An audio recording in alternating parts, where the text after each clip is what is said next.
Assalomu alaykum kanalimiz obunachilari, Sabirlina Xorazm bozor kanali. Bugungi sanamiz 22-noyabr haftaning 6-kuni, ya'ni shanba.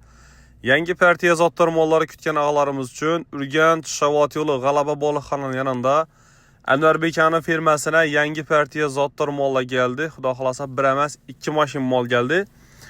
Bu videoni akşam tashlash yodlarimdan chiqib ketdi. Shu sababdan endi bugun oldindan e'lon tarakasida qo'yatimiz. Xudo xolasa savdosi bugundan ochiq, bemalol borsangizlar bo'ladi.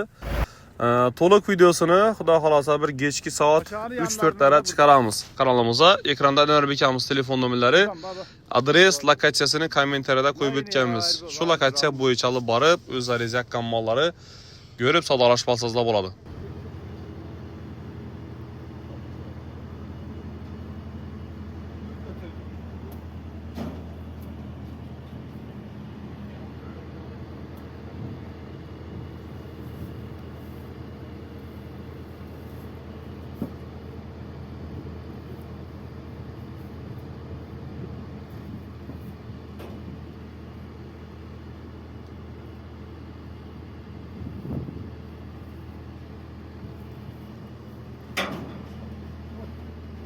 Yerim şu.